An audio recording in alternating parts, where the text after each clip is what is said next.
Sometimes doing business in a different country can feel like living on a prayer. Sometimes it can lead to sleepless nights. Sometimes you struggle to find all the right ingredients. If people don't think that they're going to make millions and millions of dollars, in the first 6 months, and they have a proper strategy, 100%, there is no reason why someone can't make money in this market. Buy Australian over there is a big thing. I think it's just going to get bigger. Circular economy, I think, is really one of the great and most exciting things we should be looking at. We all know, don't put all the eggs in one basket, and it's really a true philosophy. The most consistent message that I've given over the years has been put relationships before transaction. As long as you're prepared to give it a crack, in our terminology. It's a great expression. Give it a crack, get in there, roll your sleeves up. We want the two countries, we want the world, to be peaceful, no fight, no argument. Everybody should work together in the right way. This is The Big Picture.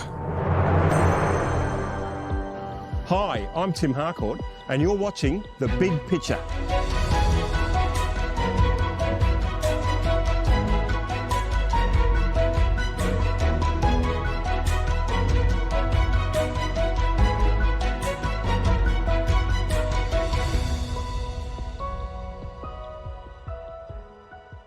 If you haven't heard of China expert David Thomas, you've really missed out. Few CVs are as impressive as his, and few are as knowledgeable or savvy as he is. Well, actually, I've done quite a lot of research on this, and I found that the most successful foreign companies in China are usually Scandinavian. A prolific author and sought-after speaker, David is the founder of Think Global Consulting and CEO of the Australia-China Friendship and Exchange Association, and someone I've long wanted to talk to about the big picture. Dave Thomas, welcome to the show. My pleasure, Tim. So you've got a long history in China. Your father was Attorney General of Hong Kong? Yes, he was the last colonial Attorney General of Hong Kong. He wasn't the last, but he was the one after him. Jeremy Matthews was a local civil servant. So, yes, he was brought into Hong Kong in 1983 at the time of the signing of the Joint Declaration, because there was a lot of work to do to ensure that the English rule of law was enshrined within the basic law of Hong Kong. So that was a pretty big job for him to do, and it gave him some unique experience in terms of negotiating with the Chinese, who, of course, were still very new to the way business and the law was conducted in the West. It did give me some sort of unique insights into what was happening, and it captured my interest in how the Chinese negotiate, how they do business, and of course how early they were to the sort of global scene at that point. You yourself, as a younger man, you're still a young man now, you had a business in your 20s in Hong Kong. Yes, I started in the financial services sector in London, going right back to the 70s.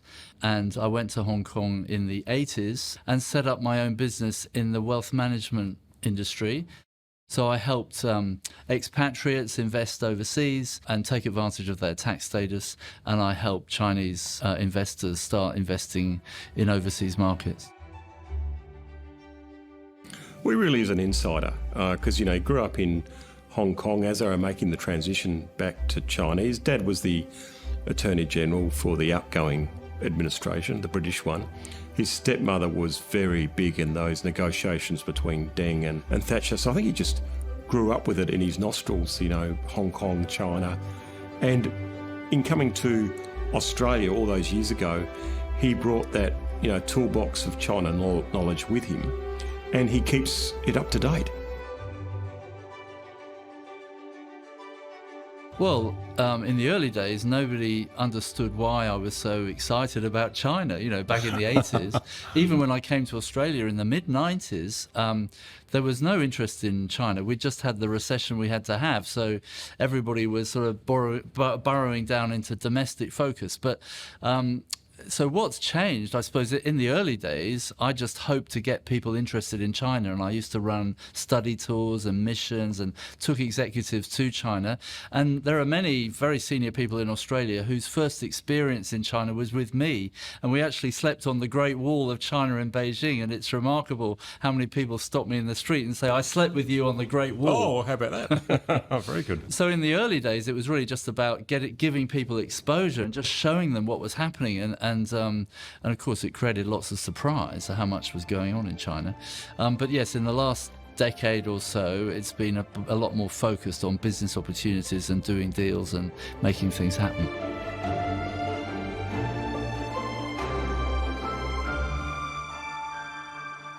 And is there a single piece of advice or principle that you taught businesses then and now that's sort of quite consistent despite all the developments in China? Yes, well, the most consistent message that I've given over the years has been put relationships before transactions. And unfortunately, in the Western world, we tend to do it the other way around. We sign a contract or some document that gives us some certainty, and then everything goes from there.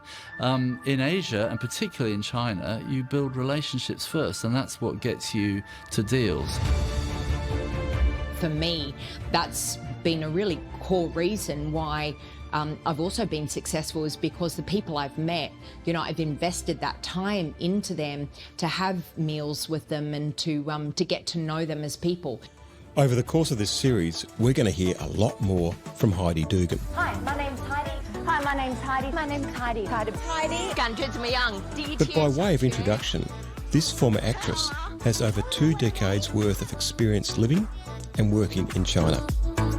Cooking is her passion, and she's turned it into a profitable business. $2 million in sales in just 90 minutes on live broadcast.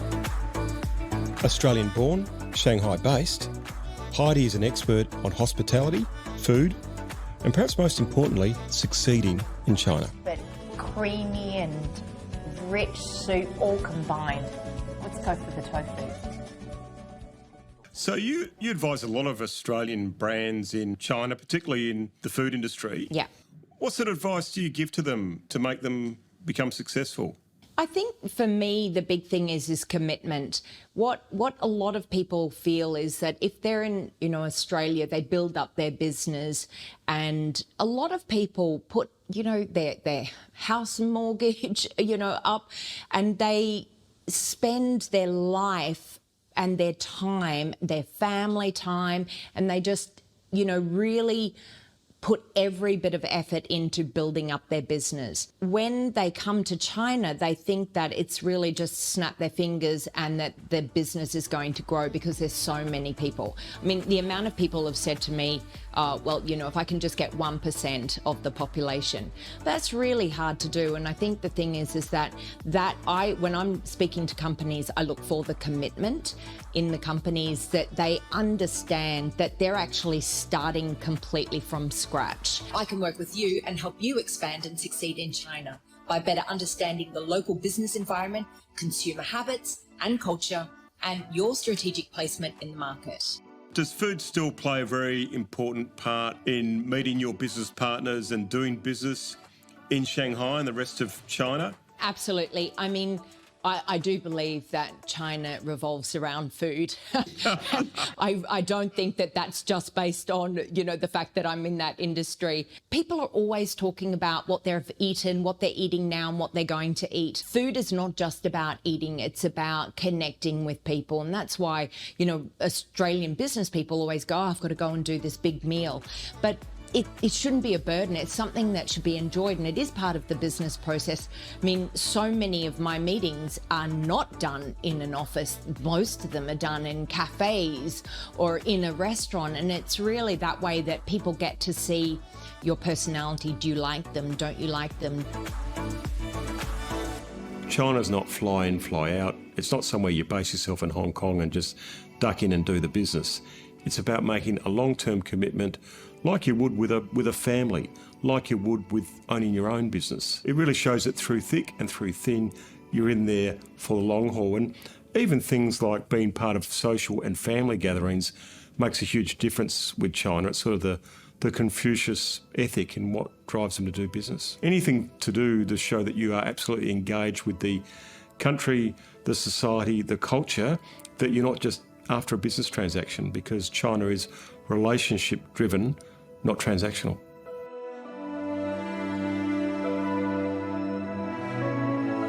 If you want to be taken seriously in China, you've got to make sure your chief executive and or chairman goes and lives in Shanghai and moves out of their mansion house in Mossman and lives on the 15th floor of a tower block in Shanghai. And of course, many people don't want to do that. They'd rather send the B team, who of course find it difficult because China is a very hierarchical society, and to be taken seriously, you need your most senior people to be there. And when you're there, and if you're there yourself or if you have a head office there, is it best to hire local Chinese who have an MBA from Australia, or is it best to take an expat with you, or a combination? How does it work? Well, actually, I've done quite a lot of research on this, and I've found that the most successful foreign companies in China are usually Scandinavian. Interesting. If you think about the Nokias and the Maersks and the IKEAs, you know, they've been successful because they've localized their whole business in China. They've hired locals, they've relied on the locals to run the local operation, they've kept the head office people out or just providing technical advice or support, and they've empowered the locals to run it. And that seems to me to be the best model. In the sort of Western world, America, Britain, Australia, we tend to do it in a different way, and we tend to export our head office culture into their operation and basically tell them what to do. And of course, you know, it goes without saying that that's a lot less successful. When I worked for Austrade, a lot of local engaged staff were Chinese locals from the local area who had MBAs from Australia and wanted to work for Australia when they went back. That seemed to work quite well. And it's perfect because they've had an experience of Australia. They've enjoyed in our lifestyle. They've studied at our universities, and they've taken their qualifications back to work with Australians in China, which is the perfect match.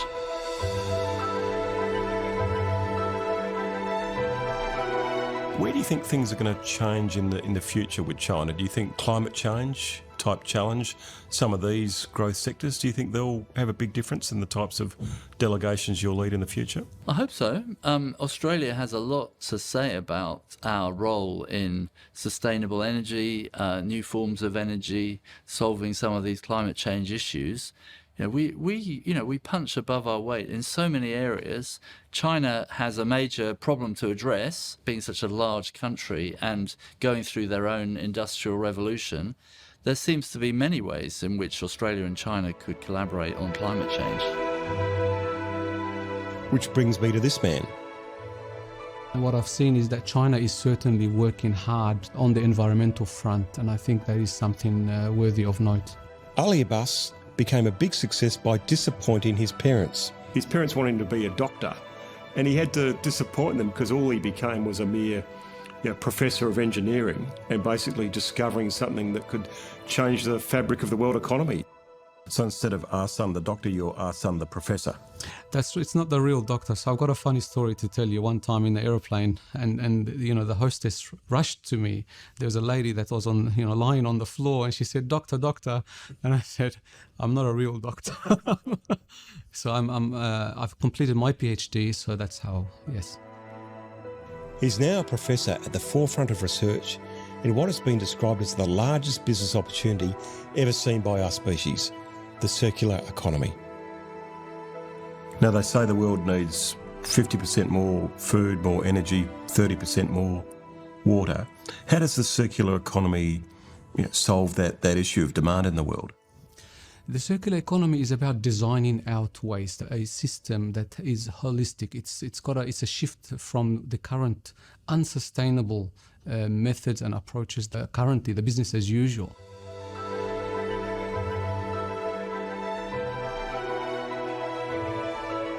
I tell the story again about my experience in Lebanon when I was a child, and seeing my grandmother, for example, who has given me the early insights into how to be sustainable around the home. She never threw away anything, really, and that is the old way of doing things, giving value to materials and waste, and being regenerative about it. So the circular economy has a lot to do with that. Of course, we've got to scale that up now to into larger scales, and that's how the circular economy could resolve a lot of the waste problems.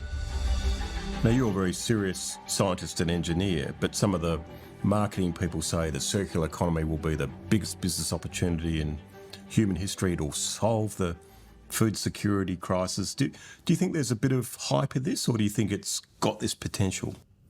I think it has a lot of potential, and hence I am quite serious about it and founding a lot of the research. For example, our waste transformation research hub in the School of Chemical Engineering at the University of Sydney here is driven by the theme of circular economy. In this Western Sydney laboratory, research that could save the world begins with the humble maggot. So we started with organic waste, and we are using a biological process, the maggots of black soldier flies, which are very efficient at consuming the biological organic waste in their biological process. And we end up with these extracted materials. It looks very theoretical and too good to be true, but he's actually been in China doing these research experiments on some of the mightiest rivers in China. So it actually is happening today, and it's one of the biggest research projects between China and Australia with real important economic consequences. It's a wastewater project in a paper recycling plant. The idea there is back to this drive by the Chinese government, top down, to instruct, if you like, the industry to clean up. And so this particular industry partner, is located on the banks of the Guangzhou River. Everybody knows the state of the water and the rivers, because of the industrial developments, has been very polluted. And so the idea here is we're working with them to improve the wastewater plant operations so they can return that water back to the river clean. The political situation, I think, between Australia and China is not the best at this moment in time. Hopefully we can see some solutions coming through in the near future. Science that we do and the engineering that we do and solutions for the environment, a common cause for everyone. I think these are very important common activities that we can certainly look forward to continuing and resolve all of the challenges here. That smart message is a good time to return to David Thomas, who earlier emphasised the importance of putting relationships before transactions, a point I wanted to explore further. I'm always focused on relationships. I feel we have sort of government to government, business to business, people to people, and of course the people are what makes the world go round. And I engage very strongly with the Chinese community in Australia because I see them as our greatest assets in terms of our future as part of the Asian century.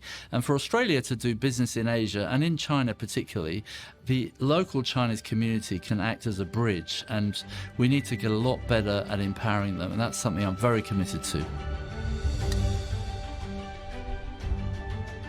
I once heard you say that a lot of Australian businesses in Sydney were up near Circular Quay, and then the Chinese businesses were down in Haymarket. And so you tried to bring them together by playing golf and mixing on a Friday. Yeah, I mean, I think we need to get business between Australia and China going in the long run, but in the short run, I think we could do that within our own backyard. We've got over 1 million Chinese people living in Australia. We've got several 100,000 here in Sydney, as you say, doing Chinatown business in Haymarket. And we've got the mainstream Australia down the other end of town near Circular Quay. And bringing those two groups together would be a good start. Is this what you call citizen diplomacy? Yes, I think it's important that we recognise the importance of the local Chinese community, many of whom are multimillionaires and billionaires, some of them, and not only can they invest in our local businesses, but they can help facilitate relationships in China. They speak the language, they understand the culture, and of course they have a good experience here in Australia too. So for all the reasons we said, they're very valuable to us. Of course, nothing has been easy or normal because of the pandemic. COVID has exacerbated tensions and increased instability and isolation between countries like China and Australia. There's been a stoppage of flights because of COVID, but they'll probably start cranking up again. If the Prime Minister of the day rang you and said, Dave, could you, lead a trade mission to China, be part of a trade mission to China, would you put your hand up? And absolutely. I was hoping you might ask me actually whether what I would do if I was Prime Minister for the day. And what I would do is get on a plane, I'd go to Beijing, I would wait outside President Xi's office and beg for an audience and say to him, look, we made a few mistakes, in hindsight, maybe we could have done it better. Please can we reset the relationship and start again and rekindle, the long-term diplomatic relationship between Australia and China. That would be a fabulous outcome. Sounds like Gough Whitlam in 1972. It does, and I wish we could go back and learn from what he did, which was very courageous at the time. I think even John Howard, who had a difficult relationship at first, went to Beijing and said, let's start again, and the relationship improved on the back of the LNG deal and so on. So there can be ups and downs. Yes, I've heard stories of John Howard's first visit to China, and apparently he was quite shocked at how well developed China was when he first went there, which surprised everybody who was at the local end. I think the Chinese, in their attempt to grow out of nowhere, had to get their economy going, and working with other countries was a big part of that. But I think they've reached a point now where I think they feel a lot stronger, they feel a lot more confident about themselves, and if foreign countries don't want to be friends with them, they're quite happy to go and find friends elsewhere.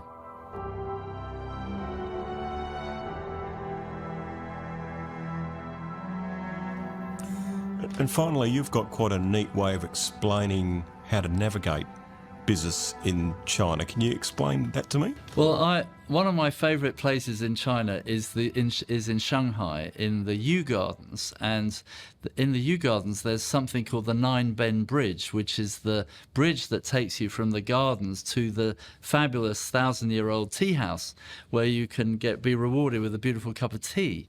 And this Nine Ben Bridge is a zigzag bridge, which you see all over China and throughout Asia. And people often say, why do they have the bends in the bridge? And the Chinese will tell you that they do because the evil spirits travel in straight lines. So to keep the spirits out of the tea house, you have the bendy bridge to make it difficult for them. Other people say that the reason for the bends is it causes to slow down and take in the beautiful environment around you, the beautiful gardens, and to look down into the water at the colourful fish. But whatever the reason, it's a fantastic analogy about doing business in China, because there are bends along the way. It's not a straight line like we have in the way we build Western bridges. Think of the Sydney Harbour Bridge as an example. Getting from A to B in the West is very much a straight line. Get there as quickly as possible with as few challenges in the way. In China, it's very different, and you have to expect there to be challenges. And I think that I often say that to our clients when we come up against hurdles and obstacles, is we've just reached a bend in the bridge. It's perfectly normal. We've just got to find a way through it and expect future bends as well, because it's a long journey. And of course, if you can reach the end of the bridge to the magnificent tea house, you get great rewards for it. Well, David Thomas, thanks for navigating China with us, and thanks for being on the show. My pleasure, Tim. Thank you. A pleasure to meet David, and an equal pleasure to speak with Ali. Well, I hope when you win your Nobel Prize, you can still come on my show, Professor. We'll talk again, yes, absolutely. Good. Thanks very much for your time. Thank you. Pleasure. Very good.